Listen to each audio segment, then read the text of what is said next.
कीजिएगा, क्योंकि आपके प्रीलिम्स के एग्जामिनेशन के लिए क्या रहेगा इम्पॉर्टेंट, ठीक है। ठीक है, कब से भाई सिक्योरिटी उसमें बोलिएगा वो बजट भाषण, ठीक है ना, उसी में से कुछ पॉइंट्स बताने हैं, ठीक है ना।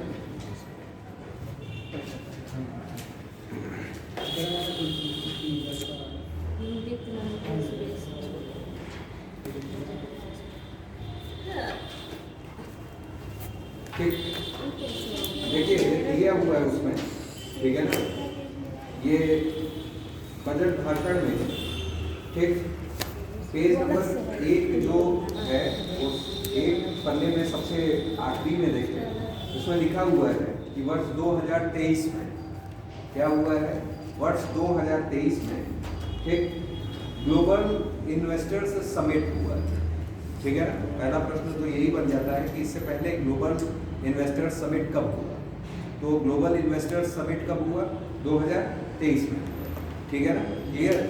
और ग्लोबल इन्वेस्टर्स समिट में कितने लाख करोड़ रुपए का निवेश प्राप्त हुआ है, ठीक, तो 40 लाख करोड़ रुपए का निवेश प्राप्त हुआ है, ठीक है ना, क्लियर। 40 लाख करोड़ रुपए का क्या प्राप्त हुआ है, निवेश प्राप्त हुआ है इन्वेस्टर्स समिट में, ठीक, जिसमें 1.10 लाख, ठीक है ना, 1.10 करोड़ लोगों को क्या मिलेगा, रोजगार मिलेगा। तो एक फैक्ट है जो आप यूपी में निवेश में आप डाल सकते हैं, ठीक है ना, क्लियर, कि कितने करोड़ लोगों को लाभ मिल रहा है, मतलब रोजगार 1.1 करोड़, ठीक, और इन्वेस्ट कितना हुआ था, मतलब उनका प्रस्ताव यानी प्रपोजल प्राप्त हुआ है, ठीक है ना, क्लियर, कितने का, 40 लाख करोड़ रुपए का, ठीक, किसमें, ग्लोबल इन्वेस्टर समिट जो 2023 में हुआ है, ठीक है ना, क्लियर। अगला आइए, अगला दिया हुआ है क्या, इसमें दिया हुआ है कि प्रदेश में संगठित अपराध का सफाया हो चुका है और औद्योगिक क्षेत्र तीव्र गति से आगे बढ़ रहा है, ठीक है ना, पेज नंबर 2, ठीक है ना, उसमें है प्रदेश में एमएसएमई की 96 लाख इकाइयां हैं, ठीक है ना, ये भी एक फैक्ट है कि प्रदेश में एमएसएमई की कुल कितनी इकाइयां हैं, 96 लाख इकाइयां हैं, ये ध्यान में रखिएगा, ये सब इंपॉर्टेंट चीजें हैं, ठीक है ना, क्लियर। आपके किताब वाले जो होते हैं, पब्लिकेशन वाले, इन्हीं फैक्ट्स को अपने किताब में क्या कर देते हैं, डाल के सारांश बना देते हैं, ठीक है ना, क्लियर। तो इन फैक्ट्स को जानिए कि कितने लाख इकाइयां हैं एमएसएमई की, 96 लाख इकाइयां हैं एमएसएमई, यानी मध्यम सूक्ष्म लघु उद्योग जो भी है, ठीक है ना। आज प्रदेश के उद्यमियों द्वारा लगभग 2 लाख करोड़ रुपए का निर्यात किया जा रहा है। ईज ऑफ डूइंग बिजनेस में रैंकिंग में प्रदेश जो पहले 14वें स्थान पर हुआ करता था, आज कितना है, दूसरे स्थान पे है, ये याद रखिएगा, ये इंपॉर्टेंट है, ठीक है ना। ईज ऑफ डूइंग बिजनेस में उत्तर प्रदेश का कैवा स्थान, दूसरा स्थान, ठीक है ना। ईज ऑफ डूइंग बिजनेस में उत्तर प्रदेश का कैवा स्थान, दूसरा स्थान, ये याद रखिएगा, ये फैक्ट पूछा जाएगा, प्रीलिम्स से पूछा जाता है, ध्यान में रखिएगा, इंपॉर्टेंट है, ठीक है ना। आगे आइए, ठीक, दिया है हमारी सरकार अब तक लगभग 6 करोड़ व्यक्तियों को गरीबी रेखा से बाहर निकाल चुकी है। आज बेरोजगारी दर केवल 2.4% रह गई है, तो इस समय अनएम्प्लॉयमेंट रेट कितना रह गया है, 2.4%, ये सरकार की ओर से, ठीक है ना, क्लियर। आप इसे सही भी मान सकते हैं और सही मानना ही है आप, ठीक है ना, क्लियर, तो आप गलत कहाँ मानेंगे भाई, ठीक, क्लियर। हाँ, तो मतलब ओवरऑल सरकार को आप गलत बना देंगे क्या, ठीक। तो बेरोजगारी दर कितनी चल रही है प्रेजेंट टाइम में, 2.4, बाकी सब लोग रोजगार पा चुके हैं, नहीं सर, ठीक है ना, है मतलब पा चुके हैं, ठीक है ना, रोजगार, ठीक। देखिए रोजगार और सरकारी रोजगार में अंतर है, ठीक है ना, रोजगार और सरकारी रोजगार में अंतर है, रोजगार की अगर आप परिभाषा देखेंगे उसमें इकोनॉमी में, तो मेरे ख्याल से कुछ इस तरह का है कि प्रतिदिन का 8 घंटे का जॉब जो है, ठीक है ना, इतने घंटे इतना कुछ इस तरीके का है, मुझे एग्जैक्ट आना क्या है, ठीक है ना, वो रोजगार कहलाता है। रोजगार की अगर परिभाषा देखें तो वो तो लोगों को मिल रही है, ठीक है ना। आप सरकारी की बात कर रहे हैं तो ऐसा नहीं है, ठीक है ना। यहाँ किसकी बात की गई? रोजगार की बात की गई, ठीक है ना। रोजगार है, 2.4% ही लोग अनएम्प्लॉयड हैं, ठीक है ना, क्लियर, ये चीज है। तो बेरोजगारी दर कितनी? 2.4% रह गई है, बस बाकी खत्म हो चुकी है। आगे आइए, तो 2-3 फैक्ट आपको पता चल गए। पहला क्या? इन्वेस्टर्स समिट कब हुआ? 2023 में, ठीक है ना। 1.1 करोड़ लोगों को क्या मिला? रोजगार, ठीक है ना। 40 लाख करोड़ का क्या मिला? निवेश प्रोत्साहन, ठीक है ना। निवेश का प्रपोजल मिला है, ठीक है ना, क्लियर, प्रस्ताव मिला है। उसके बाद दिया है ईज ऑफ डूइंग बिजनेस में उत्तर प्रदेश का कैवा स्थान? दूसरा स्थान। ईज ऑफ डूइंग बिजनेस में उत्तर प्रदेश का कितना स्थान? दूसरा स्थान। फिर आइए कि इस समय अगर बेरोजगारी दर देख ली जाए, ठीक है ना, अनएम्प्लॉयमेंट देख लिया जाए तो कितना है? 2.4, ठीक। आइए नेक्स्ट, इसमें दिया है प्रदेश सरकार द्वारा सेमी कंडक्टर नीति को मंजूरी दे दी गई है। ये आप लोगों को पढ़ाया जाता है, सेमी कंडक्टर, ठीक है ना, क्लियर। सेमी कंडक्टर नीति को मंजूरी दे दी गई है।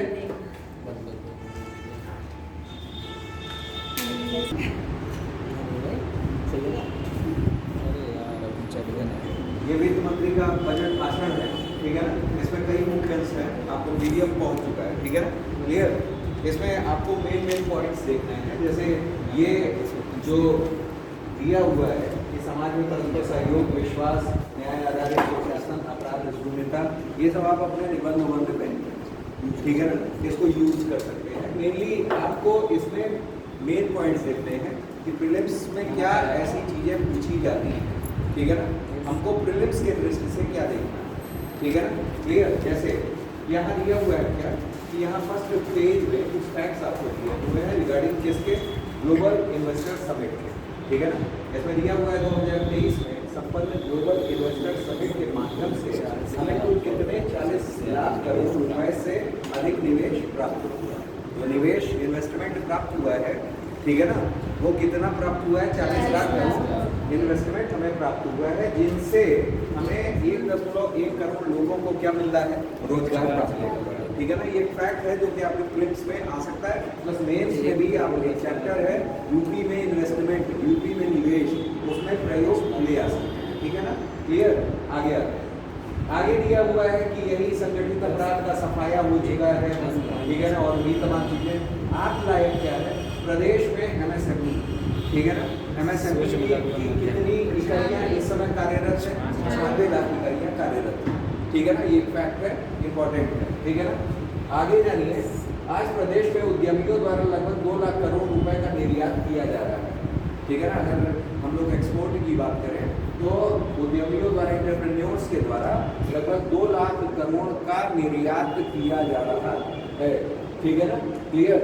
ईज ऑफ डूइंग बिजनेस की बात कर रहे हैं। ईज ऑफ डूइंग बिजनेस ये वर्ल्ड बैंक जारी करता था, तो उसने जारी करना बंद कर दिया ईज ऑफ डूइंग बिजनेस, ठीक। भारत में जो है ये ईज ऑफ डूइंग बिजनेस जो है प्रतिवर्ष अब राज्यों के लिए जारी किया जा रहा है, और राज्यों में भारत में उत्तर प्रदेश 94वें रैंक पे हुआ करता था पहले, लेकिन आज जो है, आज ये, ठीक है ना, कितने स्थान पर है? दूसरे स्थान पर आ चुका है, ये ध्यान में रखिएगा, ठीक है ना। ईज ऑफ डूइंग बिजनेस दिया हुआ है। हमारी सरकार अब तक लगभग 6 करोड़ व्यक्तियों को गरीबी रेखा से बाहर निकाल चुकी है, ठीक है ना, मतलब 6 करोड़ लोगों को, ठीक है ना, इन्होंने क्या कर दिया है? गरीबी से बाहर निकाल दिया है, ठीक है ना।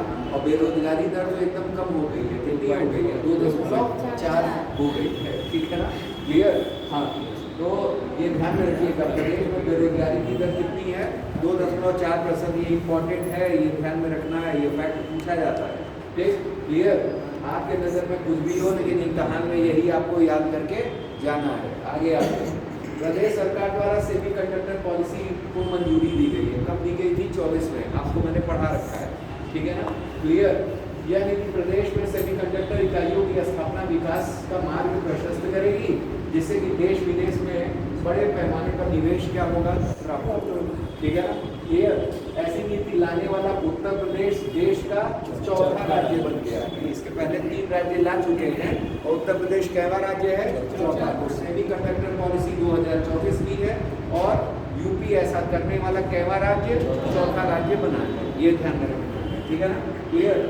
आगे दिया हुआ है कि लखनऊ में दिल्ली की तर्ज पर एरो सिटी विकसित किए जाने की योजना है। एरो सिटी, ठीक है ना? क्लियर? एरो सिटी विकसित करने की योजना है जो लगभग 1,500 एकड़ में विकसित की जाएगी। इसमें 5-7 सितारा होटल, 7 स्टार होटल, पार्क, विश्व स्तरीय कन्वेंशन सेंटर जैसी सुविधाएं उपलब्ध होंगी। इस एरो सिटी में क्या होगा?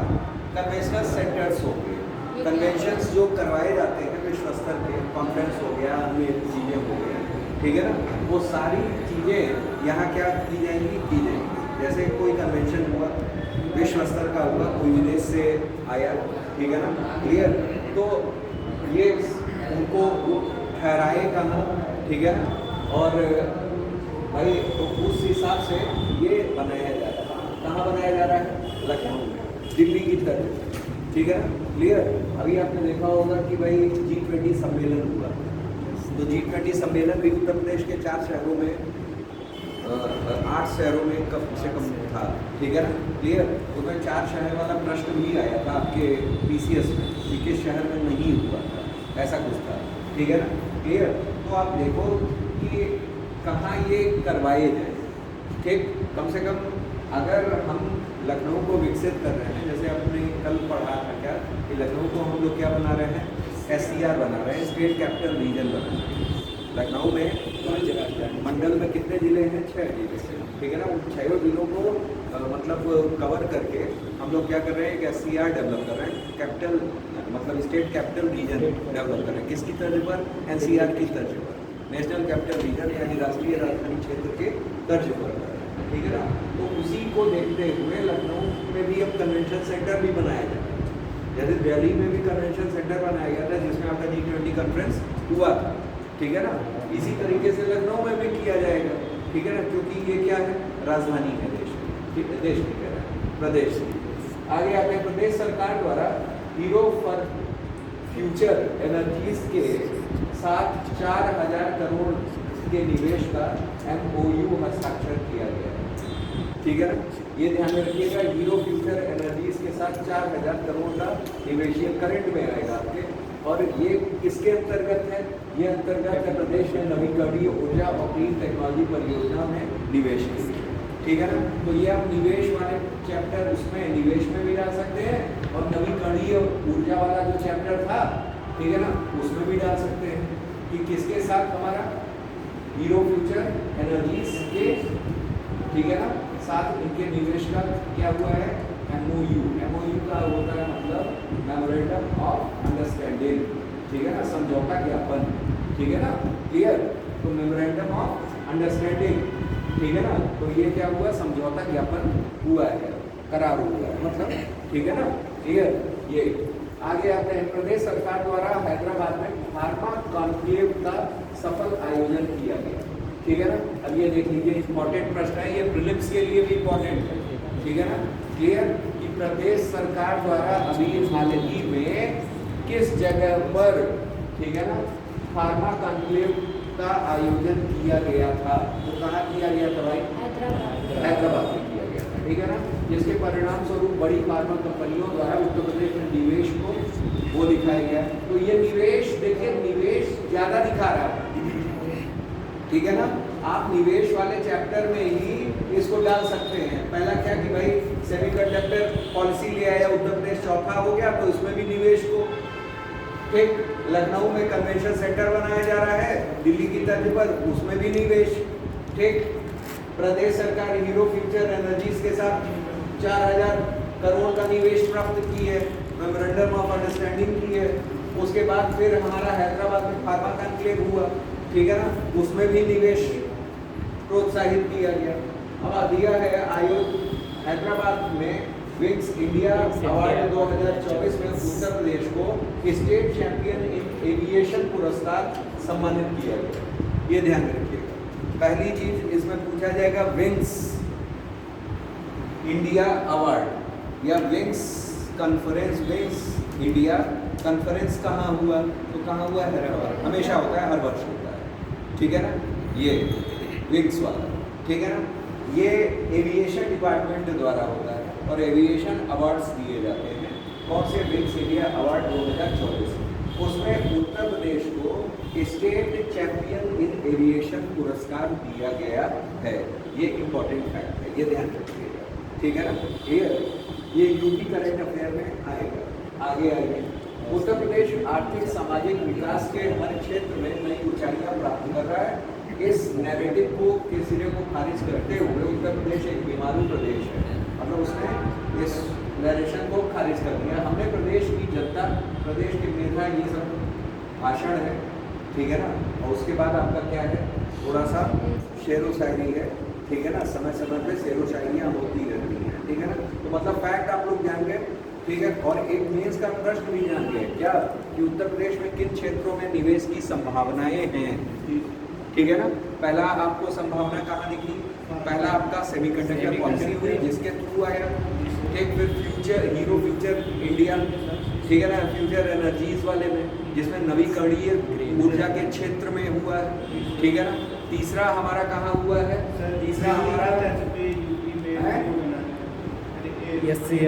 स्टेट कैपिटल आपका कॉन्फ्रेंस वाला सेंटर है, कन्वेंशन सेंटर है, ठीक है ना। तो एरो सिटी बनाया जाएगा, उसमें कन्वेंशन सेंटर जैसी सुविधाएं क्या होगी? उपलब्ध होगी। तो एरो सिटी विकसित कर रहे हैं, उसमें भी निवेश होगा। और फिर उसके बाद हमारा क्या?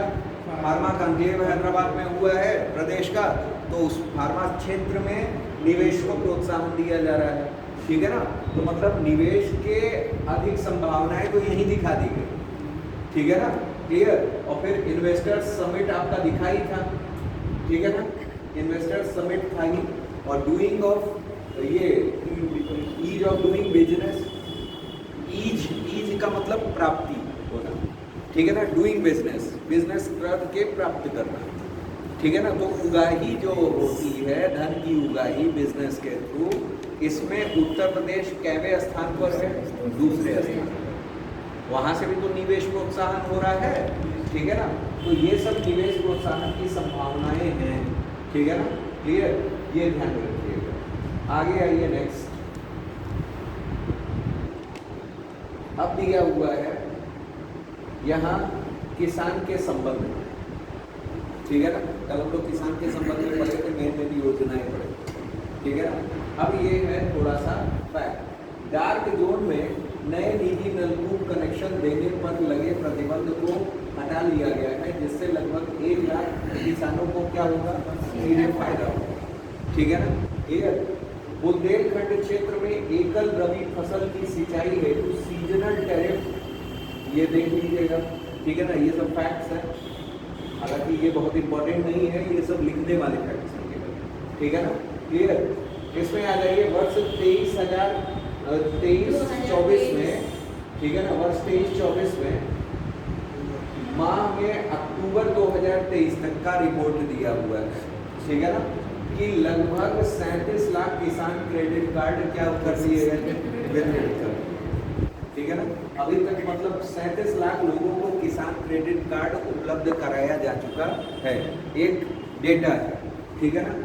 23-24 में कब तक?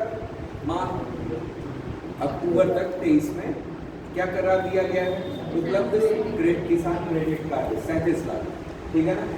उसके बाद फसल बीमा योजना, प्रधानमंत्री फसल बीमा योजना 22-23 के लगभग 10 लाख बीमित कृषकों को माह अक्टूबर 2023 तक ठीक है ना, इतना भुगतान किया जा चुका है। तो मतलब ये फैक्ट इंपॉर्टेंट नहीं है, लेकिन ये वाला इंपॉर्टेंट है, ये ध्यान रखिएगा। सेकंड था क्रेडिट कार्ड, ये याद भी नहीं कर पाएंगे आप, ठीक है ना।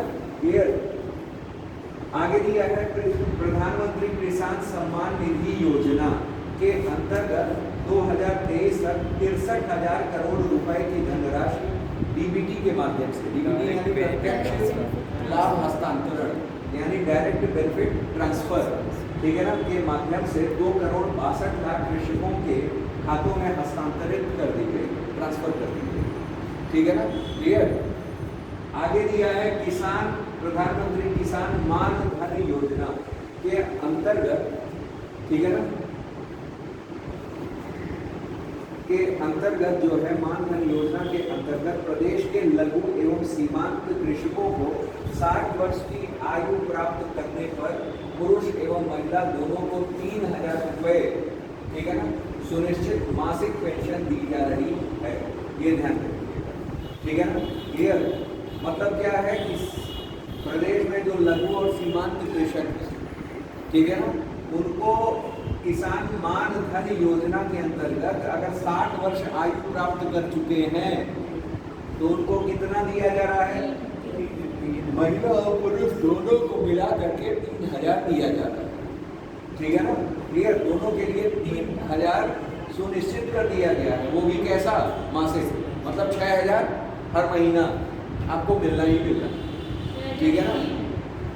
भाई महिला पुरुष दोनों को अलग अलग है, अगर एक ही आयु प्राप्त की होगी तो एक को मिलेगा, दोनों कर लिए हो तो दोनों को मिलेगा, ठीक है ना। जिसने भी, ठीक है ना, दोनों के लिए 3,000 ठीक सुनिश्चित मासिक पेंशन दी जा रही है। अब आगे आइए नेक्स्ट। वर्तमान सरकार ने 2017 में से 29 जनवरी 2024 तक लगभग 46 लाख गन्ना किसानों को 2,33,793 करोड़ रुपए से अधिक रिकॉर्ड गन्ना मूल्य भुगतान कराया गया। यह गन्ना मूल्य भुगतान इसके पूर्व 22 वर्षों के सम्मिलित गन्ना मूल्य भुगतान इतने के इतना अधिक है।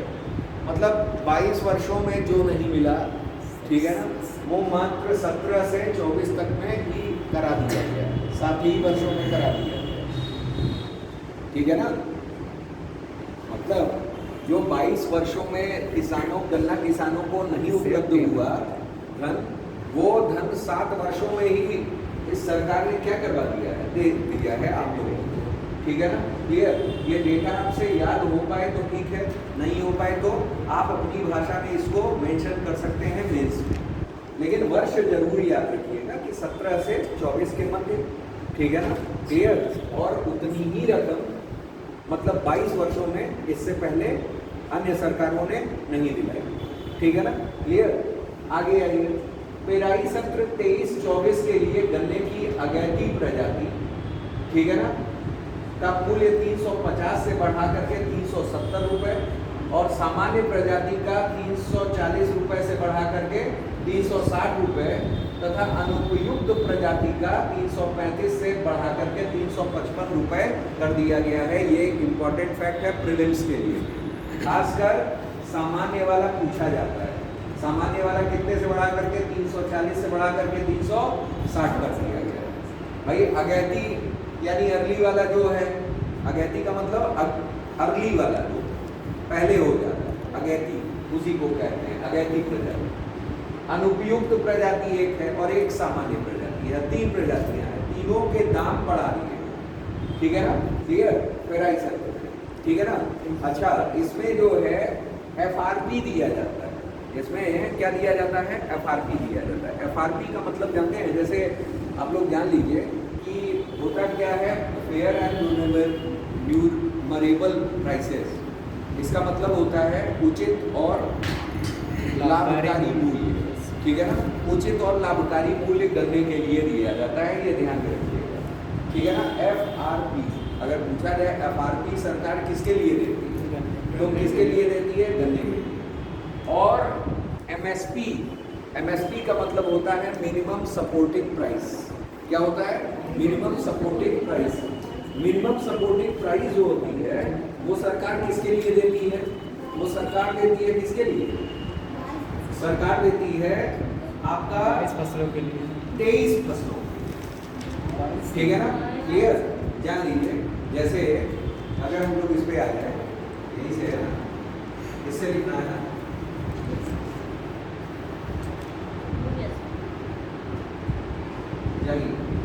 जैसे दिया हुआ है, अगर मान लीजिए सरकार दे रही है, पैसा दे रही है, ठीक है ना, तो FRP यानी उचित लाभकारी मूल्य, ठीक है ना, उचित लाभकारी मूल्य, लाभकारी मूल्य, ठीक, उचित एवं लाभकारी मूल्य दे रही है किसके लिए? गन्ने के। किसके लिए दे रही है? गन्ने के लिए, ठीक, क्लियर? अब इसमें 3 फसलें हैं, एक अगैती हो गई, सामान्य हो गई और क्या हो गई? अनुपयुक्त प्रजाति, ठीक, क्लियर? इन सब के रेट पूछे जाएंगे, तो ये मेनली पूछ लिया जाता है FRP किसके लिए? फेयर एंड रिम्यूनरेबल प्राइस, ठीक है ना, उचित एवं लाभकारी मूल्य। और दूसरा होता है MSP। क्या होता है? MSP। MSP जो है सरकार कुल 23 फसलों के लिए देती है। कितने क्रॉप्स के लिए देती है? 23 फसलों के लिए देती है, ठीक है ना, 23 फसलों के लिए MSP सरकार देती है। MSP का मतलब क्या होता है? मिनिमम सपोर्टिंग प्राइस, न्यूनतम समर्थन मूल्य, ठीक है ना, न्यूनतम समर्थन, ठीक है ना, यानी मिनिमम सपोर्टिंग 24 दिखा रहा है प्राइस, ठीक है ना, मिनिमम सपोर्टिंग प्राइस, ठीक है ना, मिनिमम सपोर्टिंग प्राइस होता है। अब यहाँ एग्जाम में आप लोगों से पूछ ले कि ये तो कितने फसलों के लिए दिया जाता है? 23 फसलों, ठीक है ना, उन 23 फसलों में कौन कौन क्या क्या होता है ये बता दीजिए। 5 दलहनी है, 5 दलहनी फसलें हैं, 5 तिलहनी है, फसलें हैं दलहनी, हाँ, 5 तिलहनी है, 5 तिलहनी फसलें, तिलहन फसलें, 5 है, 7 खाद्य फसलें, ठीक है ना, ये ध्यान रखिएगा, 7 तिलहन है, ठीक है ना, ध्यान दीजिए। जैसे 7 सीरियल्स है, सीरियल्स का मतलब अनाज, 7, ठीक है ना, तिलहन है, तिलहन का मतलब क्या? कहीं गिरत गई ऑयल सीड्स, ठीक है ना, तिलहन। 5 जो है आपकी पल्सेस यानी दलहन है, और 4 जो आती हैं वो आपकी क्या आती हैं? Commercial crops. तो कमर्शियल क्रॉप्स कितनी हुई? यानी वाणिज्यिक फसलें, वाणिज्यिक फसलें, ठीक है ना, वाणिज्यिक फसलें कितनी हैं? 4, ये ध्यान रखिएगा, ये 5, ये 7, ये 7, 7 7 14, 5 19 4 23, ये टोटल कितनी हो गई? 23, ये ध्यान रखिएगा, 23, ठीक, ये है, ये एग्जाम में पूछा जाता है, ये ध्यान रखिएगा, ठीक है ना। ऑयल सीड यानी तिलहन, ठीक, पल्सेस यानी दलहन, ठीक है ना, कमर्शियल क्रॉप्स यानी वाणिज्यिक फसलें जिसमें आपकी गन्ना आती है, ठीक है ना, कोपरा आता है, ठीक है ना, ये सब आता है, ठीक, सूर्यमुखी का, हाँ, सूर्यमुखी आ जाता है, ठीक है ना, क्लियर? तो ये सब आते हैं। कोपरा समझते हैं ना? कच्चा नारियल, हाँ, कच्चा नारियल वो कोपरा होता है, ठीक है ना, हाँ, ये सब चीज़ें होती हैं, ठीक, ओवरऑल यही है, ठीक। आगे आइए, नेक्स्ट हमारा दिया हुआ है महिला एवं बाल विकास। अब जैसे देखिए, एक चीज़ बताओ, कृषि में अगर आपको याद करना है तो ऐसे भी पॉइंट्स मेंस में याद कर सकते हैं। पहला आप क्या कि नलकूप कनेक्शंस के बारे में बता सकते हैं। बुंदेलखंड क्षेत्र हमेशा परेशान रहता है जल से, तो उसके लिए क्या, उसके लिए सिंचाई हेतु सीजनल टेरिफ का लाभ ये आपने डाल दिया। पॉइंट्स गिनवाइए, केवल पॉइंट्स गिनवाएंगे तो एग्जामिनर को भी लगेगा कि हाँ यार, इसको हर क्षेत्र क्या है पता है। तीसरा आपने करवा दिया कि 37 लाख किसानों को हमने क्या करवा दिया, क्रेडिट कार्ड दिलवा दिया, किसान क्रेडिट कार्ड दिलवा दिया। फिर योजनाओं का लाभ दिखा दीजिए, कौन कौन योजना है। प्रधानमंत्री फसल बीमा योजना, किसान सम्मान निधि योजना, किसान मान धन योजना, ठीक है ना, इतना हुआ। फिर गन्ना किसान पे आ जाएंगे, तो गन्ना किसान में 3 भुगतान जो हुआ है, ठीक है ना। और फिर उसके बाद आपने दिखा दिया क्या किया गया थी, सामान्य और हमारा अनुपयुक्त जो प्रजाति है उनमें हमने इतना इतना कर दिया। भाई कुछ तो याद करना पड़ेगा ना मेंस के लिए, तो मेंस के लिए ये हो गया। तो हो गया आपका प्रश्न आ जाता है कि किसानी क्षेत्र में सरकार ने इस बजट में क्या क्या किया है, ठीक है ना। 8 नंबर के क्वेश्चन में अगर आ गया तो आप क्या करोगे, ये पॉइंट्स डालिए, ठीक है ना, ये पॉइंट्स आपको डालने पड़ेंगे। ठीक, आगे नेक्स्ट है महिला एवं बाल विकास, ठीक है ना, महिला एवं बाल विकास।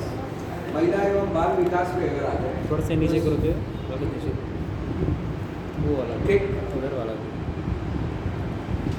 महिला एवं बाल विकास पे आ जाए तो इसमें दिया हुआ है निराश्रित महिला पेंशन। निराश्रित महिला पेंशन कितना दिया जा रहा है, 500 रुपए प्रति माह से बढ़ा करके कितना कर दिया गया है, 1000, ठीक है ना। ये निराश्रित मतलब जिनका आश्रय नहीं है, ठीक है ना, क्लियर। उन महिलाओं के लिए प्रति माह कितना दिया जा रहा है, 1000 रुपया दिया जा रहा है। 500 से बढ़ा दिया गया है, कितना कर दिया गया है, 1000 रुपये प्रति माह, ठीक है, क्लियर। और योजना में 23-24 में तृतीय तिमाही तक 31 लाख इतना निराश्रित महिलाओं को लाभान्वित किया गया, ठीक है ना। मतलब इससे 31 लाख 28,000 महिलाएं क्या हो चुकी हैं, लाभान्वित हो चुकी हैं, ठीक है ना, क्लियर। ये ध्यान में रखिएगा। ओवरऑल 1000 रुपये और 31 लाख से ऊपर महिलाएं क्या हो चुकी हैं, लाभान्वित हो चुकी हैं, ठीक। आगे आइए, प्रधानमंत्री कन्या सुमंगला योजना, ये आप जान रहे हैं कि इसमें पात्र बालिकाओं को 6 विभिन्न श्रेणियों में कुल 15,000 रुपये की सहायता दी जा रही है। 19-20 से ये योजना 23-24 तक 17.82 लाख अभ्यर्थियों को मतलब लाभार्थियों को दिया जा चुका है। आप खुद सोचो कि ये लाभ लगभग 18 लाख लोगों को पहुंच गया है, ठीक है ना, क्लियर है कि नहीं है। तो मतलब 15,000 रुपए कितने चरणों में, 6 चरणों में। तो आपके प्रीलिम्स में यही पूछेगा, कितने चरणों में, 6 चरणों में, कितना, 15 है, ठीक है ना। आगे महिला किसान सशक्तिकरण परियोजना, ठीक है ना, महिला किसान सशक्तिकरण परियोजना। आज महिलाएं कृषि क्षेत्र में भी आगे योगदान दे रही हैं, ठीक है ना, क्लियर। तो उसमें वित्तीय वर्ष 24-25 में 200 उत्पादक समूहों का गठन करके तकनीकी सहयोग प्रदान किया जाना लक्षित है। सरकार ने एक लक्ष्य बनाया है कि हम 200 उत्पादक समूहों का गठन करेंगे, ठीक है ना, और उनको तकनीकी सहयोग प्रदान करेंगे, ठीक है ना। तकनीकी सहयोग का मतलब क्या कि आज दुनिया भर की तकनीक आ गई है जिससे हम लोग कृषि को आसान बना ले रहे हैं, ठीक है ना। तो उसको महिलाओं को क्या करेंगे, लाभान्वित करेंगे, जिससे महिला क्या हो सके, सशक्त हो सके, ठीक है ना। यही इस परियोजना में है। उत्तर प्रदेश में रानी लक्ष्मीबाई महिला एवं बाल सम्मान कोष के अंतर्गत जघन्य अपराधों से पीड़ित महिलाओं एवं बालिकाओं को कोष के अंतर्गत 1 लाख रुपए से 10 लाख रुपए की आर्थिक क्षतिपूर्ति प्रदान किए जाने की व्यवस्था है, ठीक है ना, क्लियर। मतलब ये कहा है कि इसमें रानी लक्ष्मीबाई महिला और बाल सम्मान कोष, जो भी महिलाएं जघन्य अपराधों से पीड़ित है या बालिका पीड़ित है, तो उसको क्या किया जाएगा, 1 लाख से 10 लाख तक, ठीक है ना, की आर्थिक क्षतिपूर्ति प्रदान की जाएगी। उसके बाद युवा होते हैं, ठीक है ना, युवाओं के लिए प्रदेश में 117 विकास खंडों में 124 ग्रामीण स्टेडियम मल्टीपर्पज हॉल का निर्माण किया जाएगा। ये इंपॉर्टेंट फैक्ट है, ये ध्यान रखिएगा, ठीक है ना। कुल कितने स्टेडियम, ग्रामीण स्टेडियम या मल्टीपर्पज हॉल्स का निर्माण कराया जाएगा, बताइए, ठीक। अब ग्रामीण स्टेडियम का मतलब ये हो गया या मल्टीपर्पज हॉल का मतलब ये हो गया, जैसे आप किसी इंजीनियरिंग कॉलेज में देखे होंगे या किसी कॉलेज में देखे होंगे, एक मल्टीपर्पज़ हॉल दिया रहता है, बनाया रहता है, ठीक है ना। उसमें क्या रहता है, उसमें टेबल टेनिस की भी सुविधा है, चेस खेलने की भी सुविधा है, ठीक है ना, कुश्ती लड़ने की भी सुविधा है, वॉलीबॉल खेलने की भी सुविधा है, ठीक है ना। बड़े बड़े खेल नहीं खेले जा सकते जैसे क्रिकेट, ठीक है ना। छोटे खेल जैसे कैरम हो गया या बैडमिंटन हो गया या आपका लॉन टेनिस भी सम्मिलित किया जा सकता है एक ओर से, ठीक है ना, क्लियर। तो इन चीज़ों को जो छोटे स्तर पर किए जा सकते हैं, एक हॉल का निर्माण करा दिया जाता है और समय समय पे उन खेलों का प्रशिक्षण कराया जाता है, ठीक है ना। तो सरकार की मंशा ये है कि सरकार 117 विकास खंडों में आपको 124 ग्रामीण स्टेडियम या मल्टीपर्पज हॉल का क्या कराएगा, निर्माण कराएगा, ठीक है ना, क्लियर। ये चीज उसके बाद दिया हुआ है, प्रदेश के ग्राम पंचायतों में 53,800 युवक मंगल दल एवं 51,300 महिला मंगल दलों का गठन किया जा चुका है। इन दलों के माध्यम से युवाओं की सहभागिता राष्ट्रीय एवं सामाजिक महत्व के कार्यों के लिए सुनिश्चित कराई जाएगी, ठीक है ना, क्लियर। अब आप खुद देखो, ये पूछा जाए मंगल दल, ठीक है ना, तो मंगल दल जो गठित किए जा रहे हैं वो किस कार्य के लिए गठित किए जा रहे हैं, वो राष्ट्रीय तथा सामाजिक, ठीक है ना, सामाजिक महत्व के कार्यों के लिए गठित किए जा रहे हैं। जैसे अगर मंगल का काम ही है क्या, कल्याण। मंगल का मतलब क्या होगा, कल्याण, ठीक है ना, कल्याणकारी। जैसे ये दल सुनिश्चित करेंगे, कुल कितने दल बनाएंगे, 53,800 युवक मंगल दल बनाएंगे और इन महिलाओं में कितना बनाएंगे, वो 51,000, ठीक है ना, 300। तो इतने मंगल दल बनेंगे। तो जैसे मान लीजिए कोई कार्यक्रम हो रहा है, ठीक है ना, तो उस कार्यक्रम की देख रेख, ठीक है ना। जैसे मान लीजिए कि किसी शहर में मेला है, ठीक है ना, जैसे इधर का एक मेला बहुत प्रचलित है, गोरखनाथ मेला, ठीक है ना, इसको खिचड़ी मेला भी कहते हैं, ठीक है ना, क्लियर। हर जगह पुलिस या फोर्स का पहुंचना हो पाता नहीं है। उन जगहों पे कुछ महिला मंगल दलों का और पुरुष मंगल दलों का अगर ट्रेनिंग दे दिया जाए, प्रशिक्षण दे दिया जाए कि किस तरह से आपको भीड़ नियंत्रण रखना है, जाम नहीं लगने देना है, ठीक, गाड़ियाँ सुचारू रूप से चलती रहें, इस तरह के दल को क्या करते हैं, सामाजिक तथा राष्ट्रीय कार्य या सहभागिता के रूप में वो अपना योगदान देते हैं, ठीक है ना, क्लियर। तो उसके लिए प्रशिक्षण किया जाता है। तो वही चीज़ है कि सुनिश्चित कराई गई है, ठीक। तो ये संख्या याद रखिए, ठीक है ना, क्लियर, कि 53,800 पुरुष और 51,300 महिला। कर्नाटक में 12 से 16 जनवरी 2023 तक आयोजित 26वें राष्ट्रीय युवा उत्सव में उत्तर प्रदेश के लोकगीत की टीम ने प्रथम स्थान प्राप्त कर स्वर्ण पदक अर्जित किया, ठीक है ना। तो अब आपसे ये भी प्रश्न आ सकता है कि भाई ये बताओ कि कर्नाटक में राष्ट्रीय युवा महोत्सव, ठीक है ना, हर वर्ष अलग अलग जगह पे होता है, ठीक है ना। जैसे 23 में कहाँ हुआ था आपका, 12 जनवरी, आप जान रहे हैं 12 जनवरी स्वामी विवेकानंद जी के जन्मदिन के अवसर पर युवा महोत्सव मनाया जाता है। लेकिन युवा महोत्सव एक राष्ट्रीय स्तर पर भी होता है जो हर वर्ष अलग अलग स्थानों पर कराया जाता है संपन्न, ठीक है ना। 23 में कर्नाटक में कराया गया था।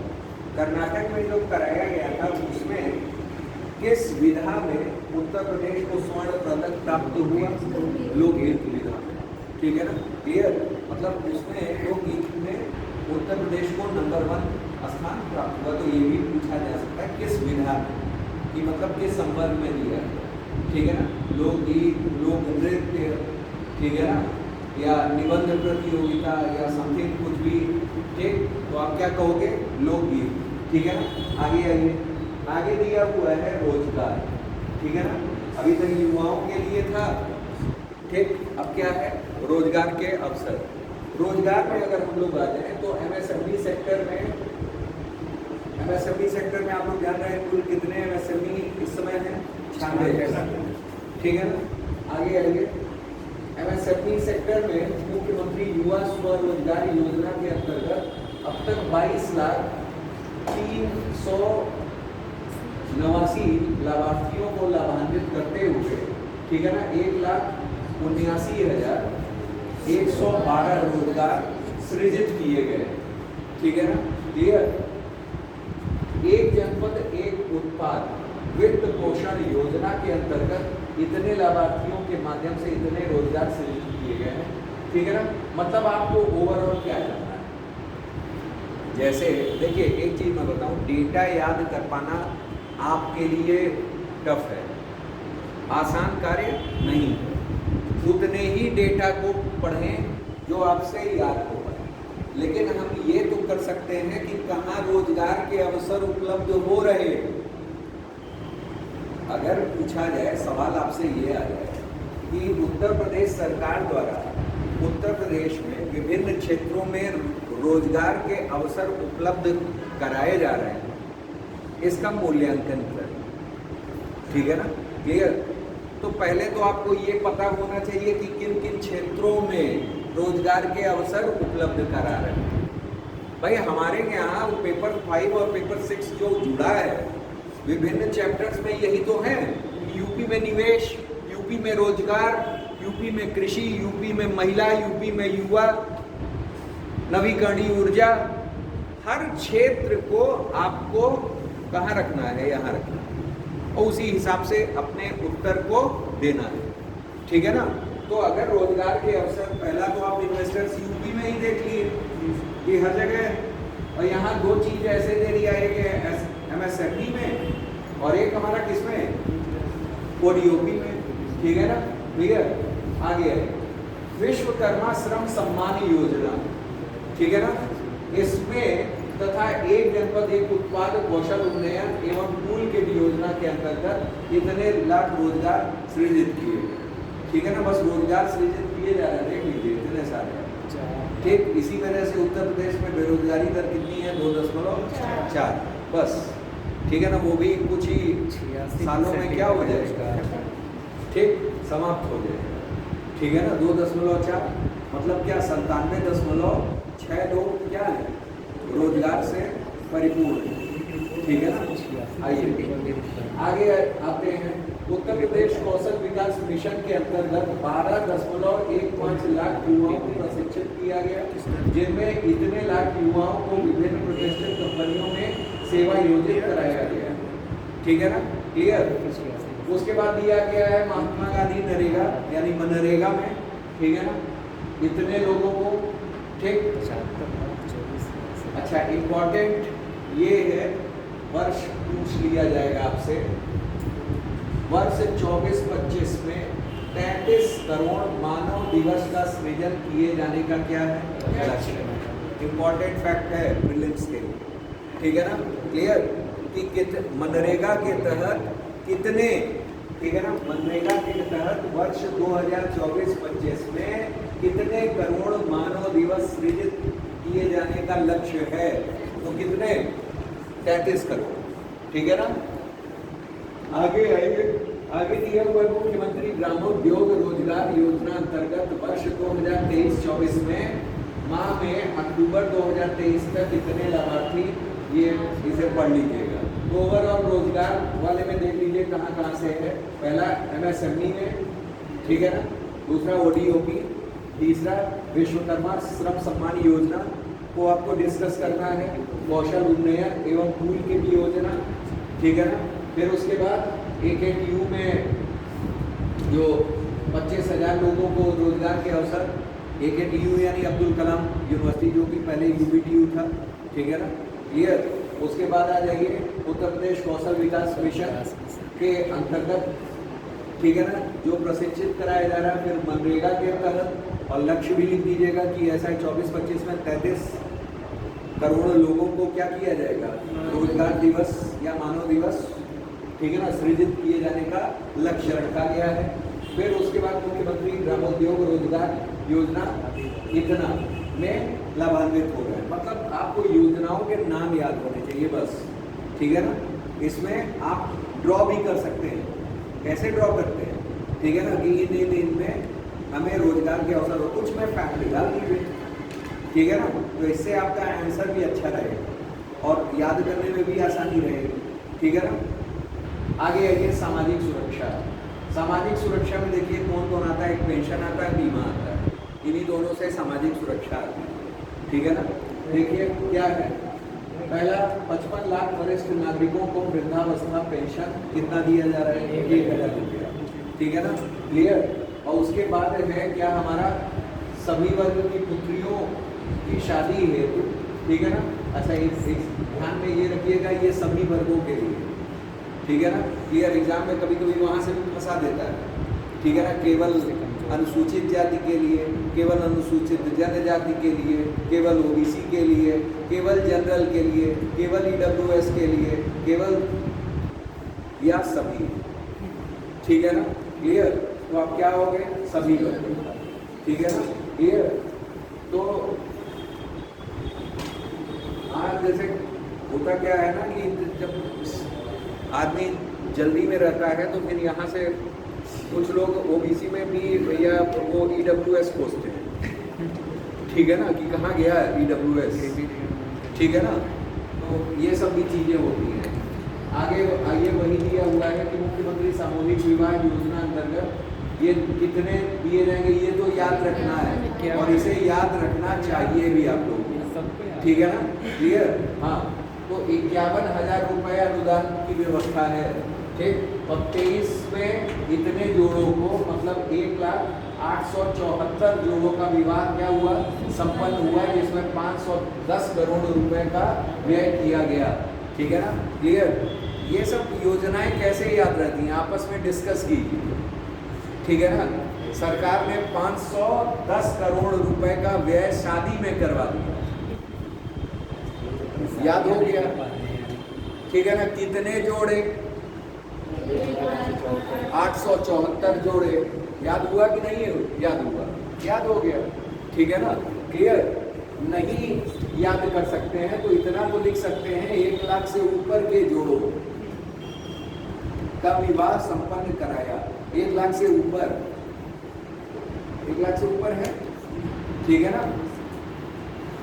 1 लाख से ऊपर का मतलब ये नहीं मान लिया जाएगा कि 2 लाख, मतलब कुछ ऊपर माना जाएगा, अदरवाइज आप लिखते 2 लाख से ऊपर, है कि नहीं है। तो लिखने के तरीके भी होते हैं कि आपको बस दिखाना है, और सरकार इसके लिए कितना दे रही है, 51,000, ठीक। ये तो याद ही रहेगा आपको, ठीक, याद है, अच्छा, ठीक। लोग दूसरों के ऊपर केवल लांछन लगाते हैं, इनको याद है, इनको याद है, लेकिन याद किए सब बैठे रहते हैं, ठीक है ना। नहीं भाई, कोई ये नहीं कह सकता कि किसको मिलेगा, लाभान्वित सभी वर्ग को, ठीक है ना। चलिए आगे, हाँ, बस ये है कि शादीशुदा लोग लाभान्वित नहीं हो सकते, ठीक है ना। हाँ, ये योजना में है, ठीक, ये नहीं हो सकता, उनको शादी नहीं करना, हो चुकी कितनी बार, वो अलग बात है, आगे आ जाइए।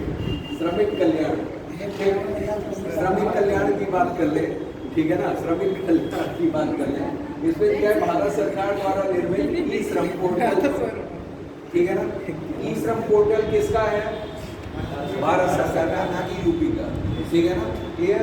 ई श्रम पोर्टल पर उत्तर प्रदेश के लगभग 8.32 करोड़ कामगारों का पंजीकरण यानी रजिस्ट्रेशन हुआ, ठीक है ना, जो देश में क्या है, सर्वाधिक है, ठीक है ना। मतलब क्या है कि ई श्रम पोर्टल पे सर्वाधिक कामगार कहाँ के, रजिस्ट्रेशन करवाने वाले, यूपी के, ठीक है ना, क्लियर।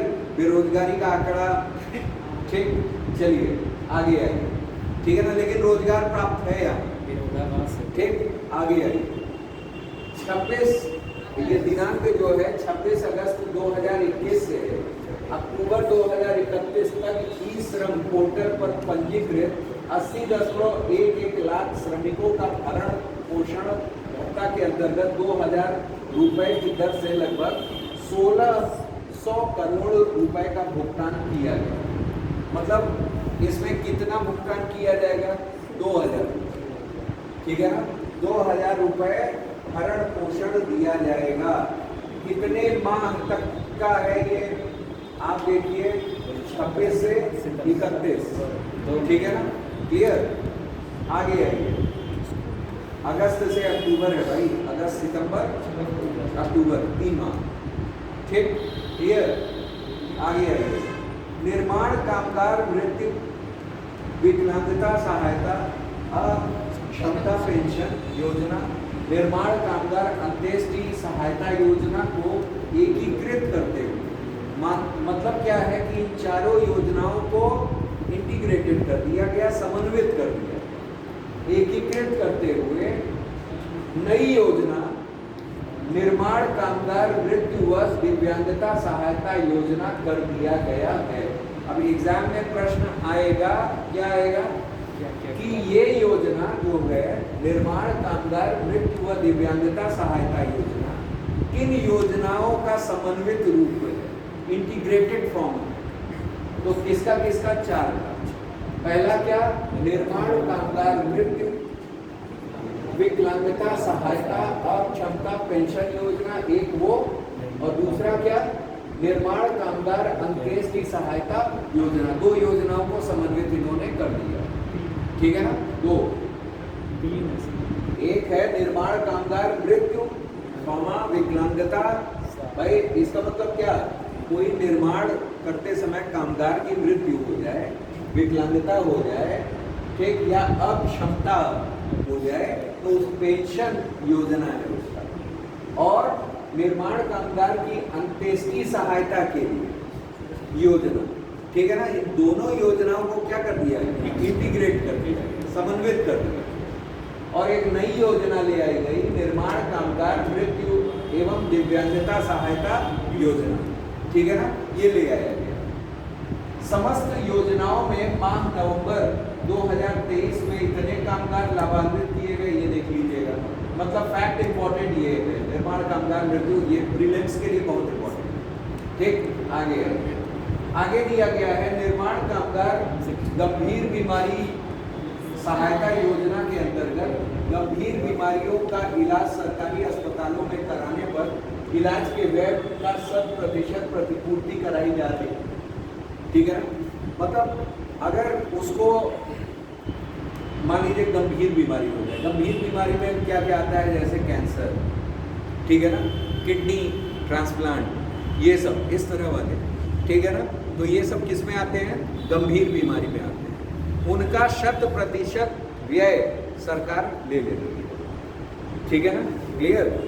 और भी कई बीमारियां हैं, आप जैसे आपको पता नहीं होगा, आप चले जाएंगे यूपी जो पोर्टल होता है उसमें क्या कहते हैं, मुख्यमंत्री कार्यालय में आप अगर वहाँ जमा करा देते हैं तो आपके जो भी जितना व्यय हुआ है उसका आधा आपको मिल भी जाता है, ठीक है ना?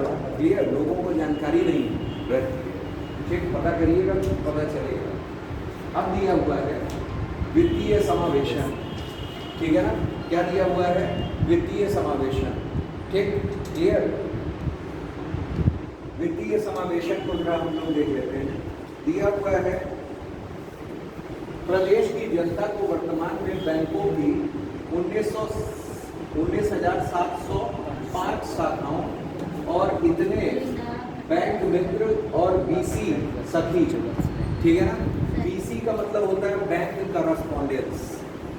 क्या होता है? बैंक कॉरस्पॉन्डेंस, ठीक है ना? क्लियर? सखी तथा इतने एटीएम के माध्यम से बुकिंग सुविधाएं उपलब्ध कराई जा रही हैं। अब ये देख लीजिए, आप टोटल की अगर पूछ ले, हालांकि इन क्वेश्चंस के पूछने की संभावनाएं कम रहती हैं, लेकिन इनमें से ये पूछा जा सकता है कि प्रदेश में कुल बैंक की कितनी शाखाएं हैं? 19,705 शाखा, बाकी कुछ नहीं पूछेगा। और ये भी rare of the rarest case में बहुत, जब एग्जामिनर, ठीक है ना, सोच ही लिया हो कि आपको फेल करना, ठीक? चलिए आगे दिया है प्रधानमंत्री जन धन योजना के अंतर्गत प्रदेश में 9 करोड़ खातों के साथ उत्तर प्रदेश देश में कैवा स्थान रख रहा है? प्रथम स्थान। जनधन मैंने बताया था कि कब शुरू हुआ था? 27 अगस्त 2014। ठीक है ना? क्लियर इसमें? तो भाई 9 करोड़ खाते अभी तक खोले जा चुके हैं उत्तर प्रदेश में, जो पूरे देश में नंबर 1 पे है। मतलब उत्तर प्रदेश में खाता खोलने वाले ज्यादा है। ठीक है ना? क्लियर? मतलब तो यही है कि ठीक खातों में पैसा हो या ना हो, वो होगा भाई, सबके होगा। ठीक है ना? है? हाँ, अच्छा। ठीक, आगे आइए। प्रधानमंत्री सुरक्षा बीमा योजना के अंतर्गत अब तक प्रदेश में 5 करोड़ 54 लाख नामांकन के साथ उत्तर प्रदेश प्रथम स्थान पर है। ठीक है ना? मतलब अगर इसमें भी देख लीजिए तो सुरक्षा बीमा योजना, ठीक है ना, इसमें भी कितने नामांकन हो चुके हैं? 5 करोड़ 54 लाख नामांकन हो चुके हैं। ठीक है ना? और इसमें भी उत्तर प्रदेश कैवे स्थान पर? नंबर 1। तो पूछा जाएगा निम्नलिखित में से किन योजनाओं में सरकार, उत्तर प्रदेश सरकार नंबर 1 पे है? तो किस पे? जन धन योजना और प्रधानमंत्री सुरक्षा बीमा। इसमें 9 करोड़ खाते, कितने? 9 करोड़। और इसमें कितने लोग सुरक्षा बीमा ले चुके हैं? 5 करोड़ 54 लाख, यानी 5.5 करोड़ हो चुका है। 5.5 के यहाँ, 9 करोड़ वहाँ। ठीक है ना? आगे आइए। प्रधानमंत्री जीवन ज्योति बीमा योजना के अंतर्गत प्रदेश में 1.90 करोड़ नामांकन हुए। और इसमें ये ध्यान में रखिएगा कि प्रदेश कैवे स्थान पर? दूसरे स्थान। ठीक है ना? इसे याद रखिएगा, ये सब इंपॉर्टेंट फैक्ट है। ये ना याद रखिएगा, लेकिन ये जरूर याद रखिएगा। ये याद रखिएगा और इसमें ये भी याद रखिएगा और ये भी याद रखिएगा कि मनरेगा खुद इम्पोर्टेंट है। मनरेगा के तहत कुल कितने खाते, वो जन धन के कितने खाते? 9 करोड़। ठीक है ना? ये ठीक। आगे आइए। अटल पेंशन योजना अंतर्गत अब तक प्रदेश में 1 करोड़ 18 लाख नामांकन का उत्कृष्ट प्रदर्शन रहा है। ठीक है ना? ये अटल पेंशन योजना है। आगे आइए। औद्योगिक विकास, ये अभी तक किसके लिए था? वित्तीय समावेशन था। ठीक है ना? अब है क्या? औद्योगिक विकास यानी इंडस्ट्रियल डेवलपमेंट। ठीक है ना? इंडस्ट्रियल डेवलपमेंट में अगर हम लोग देख लें तो विश्व स्तरीय इंफ्रास्ट्रक्चर विकसित करने में उत्तर प्रदेश ने उल्लेखनीय प्रगति की है, जानते ही। ठीक, इसमें क्या है आपको ये पता चल जाएगा कम से कम कि इंफ्रास्ट्रक्चर यानी हम संरचना में क्या क्या आता है और हम लोग क्या क्या किन किन क्षेत्रों की बात करें। पहला है इंफ्रास्ट्रक्चर में एक हमारा वायु, जल, सड़क, रेल नेटवर्क की कनेक्टिविटी, मतलब इनके निर्माण शामिल। ठीक है ना? इनके अलावा राज्य के उद्योग में मैन्युफैक्चरिंग इकाइयों को अपने माल के परिवहन में सुविधा उपलब्ध होगी, जिससे प्रदेश में निर्यात बढ़ेगा। मतलब यहाँ भी मैन्युफैक्चर। ठीक है ना? क्लियर? ये किस में आते हैं? अवसंरचना में आते हैं। दिया है महर्षि वाल्मीकि अंतर्राष्ट्रीय हवाई अड्डे के लोकार्पण से प्रदेश में 4 अंतर्राष्ट्रीय हवाई अड्डे क्या हैं? संचालित है। ठीक है ना? और शीघ्र ही नोएडा में जेवर में दक्षिण एशिया का सबसे बड़ा अंतर्राष्ट्रीय हवाई अड्डा प्रारंभ होने वाला है। अब ये फैक्ट बना, ध्यान में रखिए। पहला क्या? उत्तर प्रदेश में कुल कितने हवाई अड्डे अंतर्राष्ट्रीय संचालन का प्रस्ताव है? तो 5। प्रेजेंट टाइम में कितने संचालित हैं? 4। ठीक है ना? और एक आरंभ होने वाला है। पूछा जाए दक्षिण एशिया का सबसे बड़ा अंतर्राष्ट्रीय हवाई अड्डा कौन? तो आप क्या कहोगे? जेवर, नोएडा। ठीक है ना? इसके साथ ही उत्तर प्रदेश 5 अंतर्राष्ट्रीय हवाई अड्डों वाला भारत का एकमात्र राज्य बन जाएगा और कहीं नहीं। अब आइए ईज ऑफ डूइंग बिजनेस हम लोग देख चुके हैं कि ईज ऑफ डूइंग बिजनेस में उत्तर प्रदेश दूसरे स्थान पे। कितने स्थान पे है? दूसरे। पहले 14वें पे था और अब किससे है? दूसरे पे। और एक आता है क्या कि विभिन्न राज्यों का लॉजिस्टिक इंडेक्स होता है जिसको लीड्स कहते हैं, ठीक है ना। 23 के बाद ये नहीं आया है, और 23 में जो लीड्स रैंकिंग हुई थी लॉजिस्टिक्स की सुलभता के लिए, एक उत्तर प्रदेश अचीवर्स की श्रेणी में, ठीक है ना, किसकी श्रेणी में है, अचीवर्स की श्रेणी में रखा गया है इसको, उत्तर प्रदेश को। तो ये ध्यान रखें, ठीक है ना, क्लियर। तो इंफ्रास्ट्रक्चर में क्या क्या, सबसे पहले आप अवसंरचना में दिखा सकते हैं वायु, सड़क, रेल, ठीक है ना, और जितने भी हैं इन सब की कनेक्टिविटी के बारे में। एक 5 अंतर्राष्ट्रीय हवाई अड्डों वाला एकमात्र प्रदेश भारत का, कौन, उत्तर प्रदेश, ठीक है ना। और दक्षिण एशिया का सबसे बड़ा हवाई अड्डा जेवर जो है अपने उत्तर प्रदेश में ही नोएडा में स्थित है, ठीक है ना, निर्माणाधीन है। ईज ऑफ डूइंग बिजनेस में उत्तर प्रदेश नंबर 2 पे, ठीक है ना, और लीड्स इंडेक्स में ये अचीवर्स की श्रेणी में स्थित है, ठीक है ना, क्लियर। कौन चीज याद होंगे आपको, है कि नहीं है, आगे अब आते हैं चिकित्सा क्षेत्र, ठीक है ना। चिकित्सा क्षेत्र में दिया हुआ है, ये इंपॉर्टेंट फैक्ट है, ये याद रखिएगा, दिया हुआ है मातृ मृत्यु दर वर्ष 2014 में कितना था, 285 से कम होकर के 2022 में 167 प्रति लाख हो गया, ठीक है ना, क्लियर। ये ध्यान रखिएगा।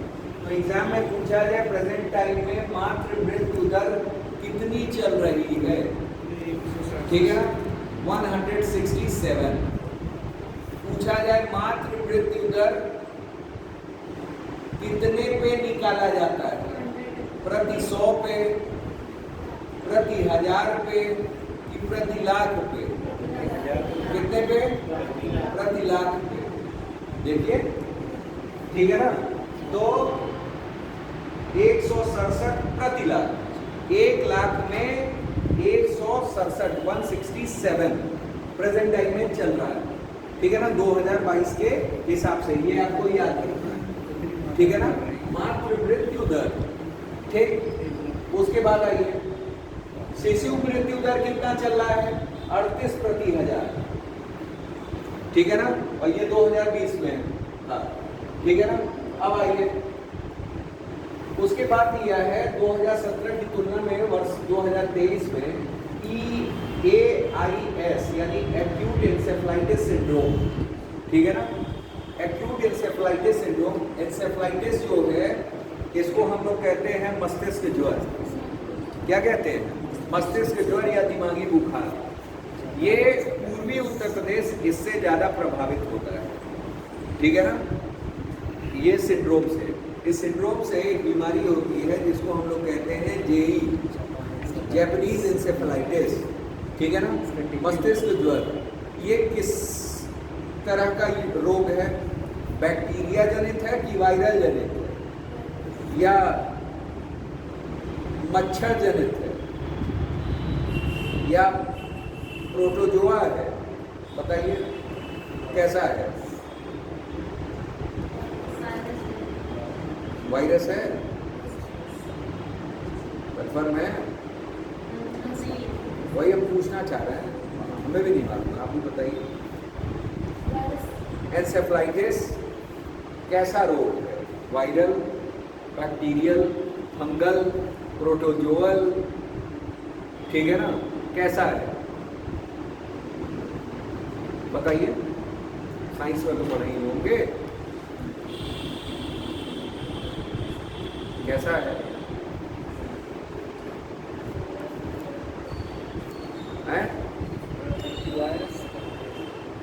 वायरस से है। कितने लोग वायरस वाले हैं, रहता है कन्फर्म नहीं है, तुम बताओ बेटा क्या है,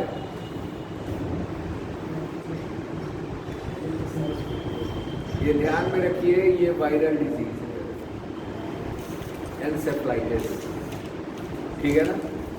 एंसेफ्लाइटिस कैसा है, वायरल डिजीज। और एक और डिजीज होता है दिमागी, जिसको हम लोग कहते हैं मेनिंजाइटिस।